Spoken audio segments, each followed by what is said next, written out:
நான் யார்? Who I am? என் பிள்ளைங்களுக்கு அப்பன். நான் யாரு? மட்டமான மருமகன். Who am I? மூத்த மருமகன். நான் யாரு? உனக்கு சொல்லு. நான் யாரு? புருஷன். டேய், என்னடா அவர் எம்எல்ஏடா? தெரியுமேடா. அவர் என்னடா பண்ணி வச்சிருக்கீங்க?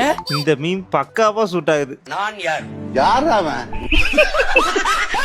இல்ல யாம எதுக்கு எடுத்தாலும் என் தலைவர் சீமானே பிடிச்சி அடிக்கீங்க. இல்லண்ணே, எனக்கு வேலை வெட்டி இல்ல. சரி, இப்ப இந்த வியாபாரம் தான் ஓடிக்கிட்டு இருக்கு. வியாபாரமா?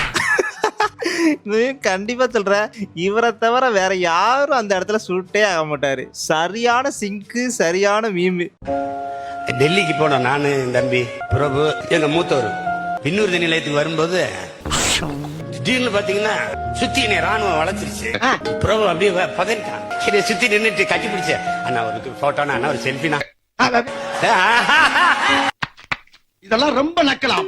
உண்மையிலே இவருக்கு தேவைதான். எதையாவது ஒரு விஷயத்த சொல்றேன்னா அது முழுசாவும் சொல்ல மாட்டேக்காரு. இவர் என்னத்தை தான் சொல்ல வராருன்னு ஆடியன்ஸ்க்கும் புரிய மாட்டேங்குது. சினிமா டைலாக் நம்ம டிவிக்கே கலாச்சாரம், இவர் அதை விட புழு மூட்டையா இருக்காரு.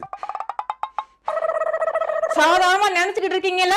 இதுவே இப்படி இருக்க இன்னொன்னு சொல்லியிருப்பாரு பாருங்க, அதெல்லாம் நீங்க கேட்டீங்கன்னா இந்த வீடியோ கட் பண்ணிட்டு ஓடியே போயிருங்க. பார்க்கலாம். அந்த கேஜிஎஃப் ஒரு படம் வந்தது இல்ல, என்னடா நான் பேசுனதெல்லாம் வசனமா வந்திருக்கேன். கடைசி என் தம்பி தான் எழுதியிருக்கான்.